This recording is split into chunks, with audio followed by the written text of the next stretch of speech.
live studios here in Frisco, Texas. And we just saw Superjj win game 1 over Kaldi with pretty sweet Paladin deck. Yeah, very decisive manner, able to heal for a ton in that game. Despite the fact that Kaldi applied a lot of pressure to him early, was able to fend it off. You know, I gotta wonder what you guys thought of that strategy he brought, because there's no way I would have been able to pinpoint Kaldi on that sort of aggression. You can get out there on Twitter and use that hashtag HPL and tag PvP Live in the tweet. Let us know what you think of playing a very defensive Paladin deck. Maybe that's something that you're looking for. It could help you out in some of these games. Yeah, we're going to have to find out what they're going to play here. We've got game 2 ready and queued up here between Superjj and Kaldi. Let's see if Kaldi makes any kind of wild adjustment. Maybe Superjj punishes him for it. I got to believe Superjj's queuing up a Druid deck. Yeah, we're going to find out because game 2 is getting underway right now. I could not be more wrong. You know, just the old Control Warrior deck with an Alex Strasda, Ysera, and a Grommash in your opening hand. Kaldi's the one with Druid, though, and he's got a Harrison Jones in this deck. Yeah, Superjj's opening hand costs 30. Yeah, we're gonna get some mulligans in there. Yeah, you know, it's actually kind of a blessing to see all 3 of those in your opening hand because it means you're not drawing them, you know, from the get-go. So I think that's actually pretty good for him. His hand is got a lot of early game, but against Druid, you're going to have to fight some of these mid-range threats. Kaldi's got the potential for a turn 5 Dr. Boom here or turn 3 Druid of the Claw with his Innervate. Yeah, and Superjj just picked up a Brawl, so he's going to be able to follow up, you know, this big turn of Innervate here from Kaldi with something like Brawl, which will help him out a ton in this game. And he can actually get really aggressive with this Armor Smith here early in the game if he wants to. He has double Cruel Taskmaster. Yeah, we'll have to see how Kaldi wants to fend off against this pressure. I would venture to say he's going to be looking for some of the bigger turns. Even chooses to attack his Armor Smith straight away. So, I mean, this is really in line with him, too. Likes to kind of control the pace of the game. Wants to be able to play both sides of the coin. You know, we saw him come out very aggressive in this match. I expect him to continue some of those trends, but maybe not quite as aggressive as we'd anticipated. Yeah, also when we're thinking of plays from Kaldi's side, the one thing you always have to think about is he doesn't know yet what kind of warrior deck Superjj is playing. He's already played, you know, 2 cards this game, but these are 2 cards that are integral to both Control Warrior and Patron Warrior. Wow, Kaldi got a Savage Roar early on to start fighting off some of this pressure. That's very surprising to me considering the way his hand is constructed right now. You know, it looks like he would be able to make a pretty solid push for the middle game, but wants to take care of 3 power minions straight away. Acolyte of Pain going to hit the board, and now Kaldi got some pretty strong answers, though. You know, Keeper of the Grove going to shut off a lot of these card draws, and the fact that Superjj has been a little bit more aggressive early on. He did pick up Emperor Thaurissan this turn if he wanted to go for that. He does have the Innervate into Emperor Thaurissan, but I think he's more likely to go turn 5 Dr. Boom, turn 6 Emperor Thaurissan. That sounds pretty good to me as well. Yeah, I think that's exactly the turn he's looking for as well, is to get a very big turn out of that and really make something happen out of it. But Superjj, man, this guy looks like he wants to just keep swinging at it. Kaldi's down to 22. He's going to deal him 5 more points of damage this turn.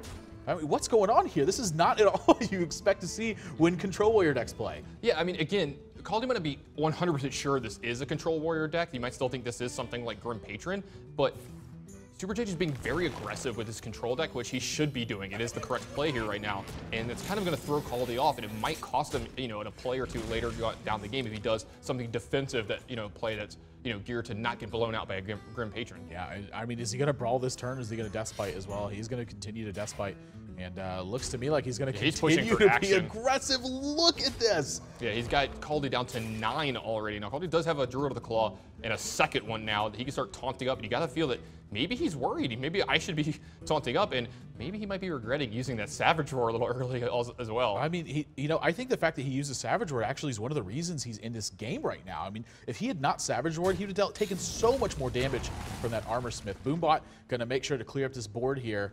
And the second one, that's damage that's going to face. This armor about to get shredded, and I have to believe this is a very big turning point now for Kaldi. You know, to me, this looks like a great Emperor Thaurissan turn. Yeah, you could play an Emperor Thaurissan turn, but you also, I got to believe he's going to play Druid of the Claw, because again, he might be worried about something like Warsong Commander, Frothing Berserker, you know, combo you out. That's a very good point. I mean, he has seen how aggressive Superjj I think Superjj did this on purpose so he could get him into this Brawl situation. This is just great. That's definitely a possibility. And now this Brawl potential to be disastrous for Kaldi, and he's also got Gorehowl in his hand. If this Keeper of the Grove gets left over, oof.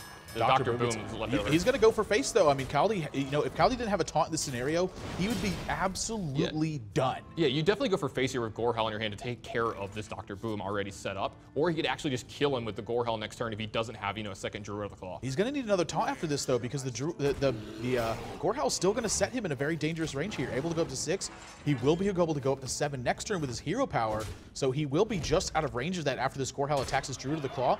But say that Superjj draws something like a Shield Slam here. Oh, wow. This is a major turn right now. Going to shield block and shield slam this Druid of the Claw. And then after that, Kaldi, he needs the pressure to end this game or another way to defend himself where he's dead to Gorehowl. Yeah, this Gorehowl, this might be the second time we see a Gorehowl just deal 7 to somebody and actually end the game. Swipe is not enough. He doesn't have lethal damage. Superjj is going to win with aggression in a Control Warrior deck. Yeah, he's going to win by beating down Kaldi with Alexstrasza, Ysera, and Grommash in his hand.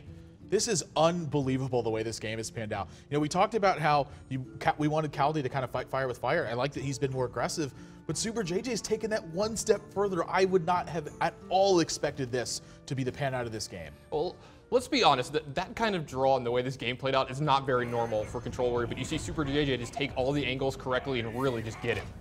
Wow, got him indeed. Kaldi, you know, I have to believe he's a little bit comfortable with this position because he has lethal damage next turn, but Superjj with Gorehowl gonna be able to close this one out and take a 2-0 lead here. Wow, a second brawl in this deck too. Yeah. This is so good, just so much damage being dealt from him and really turning up the heat. I would have liked to see the greetings emote there. You can even see Kaldi just like, what happened in this game? I just got beat up by the Control Warrior player who came out swinging early on. Yeah, these two Cruel Taskmasters really put in a lot of work here in this game.